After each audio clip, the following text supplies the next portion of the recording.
Hey gamers, today we're going to look at Old London Bridge. Let's check it out. To set up for the game, you're going to take all these tiles, shuffle them all, and put them on the spaces that match the building color on them, and it's pretty easy to do. You're going to put out all the coins in the areas here. You're going to put out the cards where the designated areas are on the board, 1, 2, 3, and 4. You're going to put these little gate tokens face down on all the empty spots underneath the bridge, and all players are going to have tracker markers on each side, starting on each one of these tracks here. They're going to start with 2 of these nice little bridge items here, a little player pawn they can play. There is this middle side here. You can just put it anywhere you want on the board to start off with.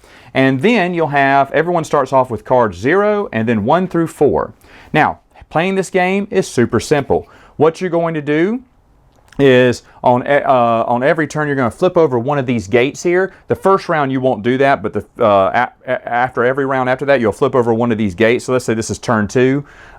Someone flip this over and this one's a 3. It can be 1, 2, or 3, and that means you will turn it 1, 2, or 3 on the board, and that's very important. You need to do that each time.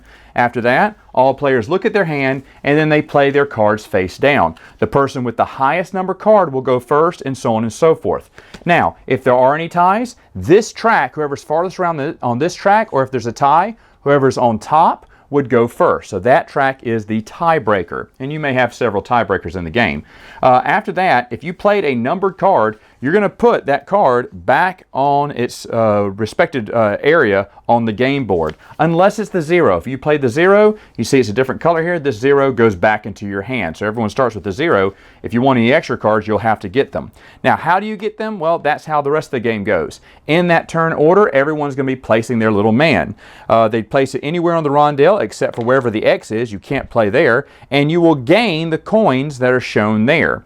If you want to play toward the middle, you will have to pay 2 coins, but then you can do any action, even one that's on the X spot or one that's occupied by another player. So if a red player was there and I really wanted that tree, I could pay 2 coins and then get the tree too, because that's in the center. That could go anywhere. Now, once someone's there, no one else can go in there either. It's just one spot per player.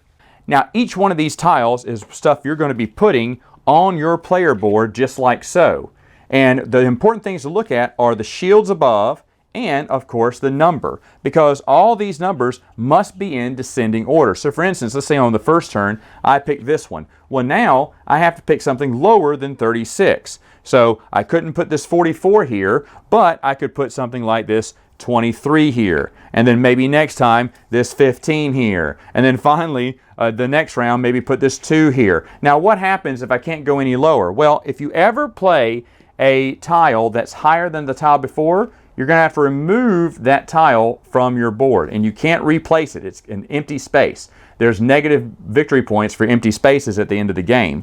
Or another option, what you could do is you could take one of these tree tokens. As you see, the tree token has no number there, and basically it just resets the count. So now you can have any number played there and start over again.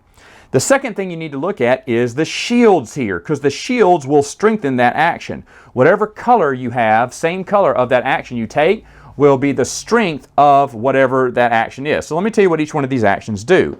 First off, if you grab one from here, you will get coins equal to that action. Now, of course, let's do an example here. I played here. I grabbed 2 coins for picking that tile, but once I placed it, and let me place this on my board, as you see it's a number 48, I have a tree right here, and I put it here. How many other coins do I get? Now I look at the shields. 1, 2, 3, 4. So I'll grab 4 more coins from the area there. And coins are victory points in the game, so that was a good turn. If someone were to pick this one, this lets you go up the track there. And you would go up as many as there are gray shields on your player board. In this example, and as you see, the shields can be all colors. There's blue, green, yellow. I mean, they can be all different colors in the game. So what happens is it's the color shield times the action, whatever the action is. So in this case, I can move up this track as many times as I had yellow shields on my game board. In this area, if I get one of these buildings, I can have as many card numbers as I had. So let's say I got a green, and I had 4 greens already on my bridge. Doesn't have to be the same building, just the shield has to be the same. Well, that means I could grab one of these 4 cards, or a 3 and a 1, or 2 2s. You know, you can mix it up however you want.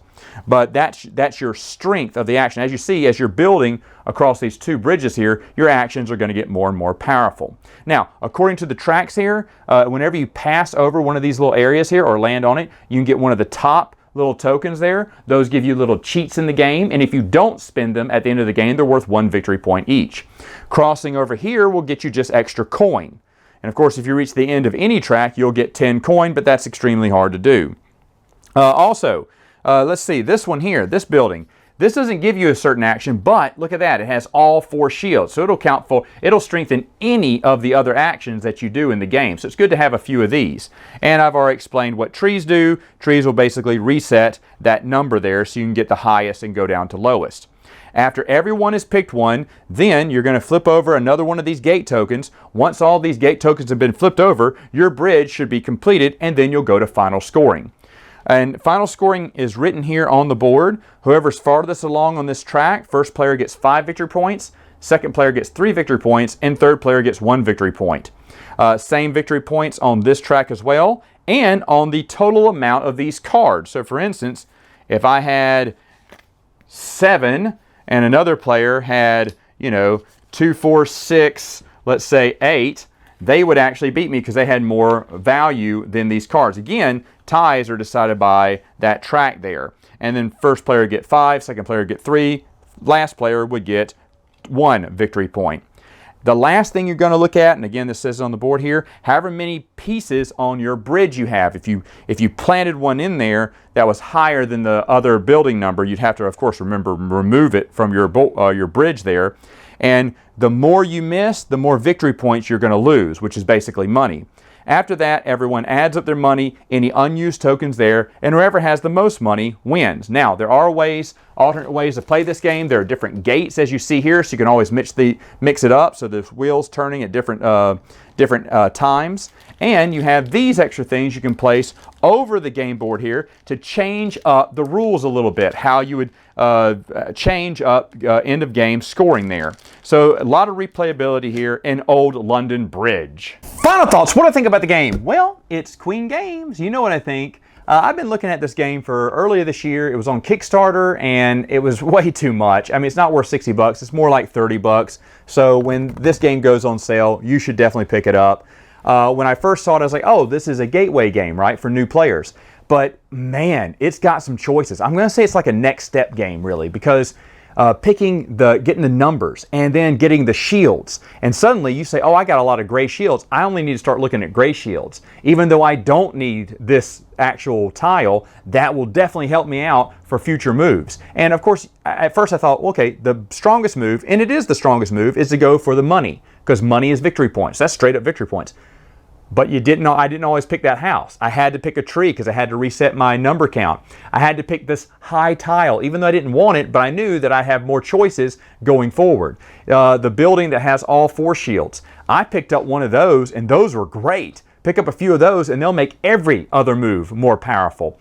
Moving up on becoming the first player to break ties is huge as well. The other track, not as much, not as powerful, because I mean those extra abilities are great. They're like rule cheats in the game, and so that's really good. But in all of our games we played so far, no one's really bullied up that track that much. Getting cards, you gotta have cards to go first.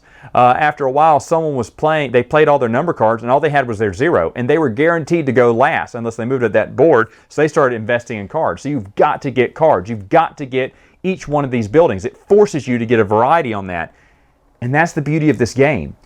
So, such simple mechanics, but really difficult decisions. Really unique. Love it. All right, gamers, that's all the time I have for now. Until then, you know what to do. Dream on!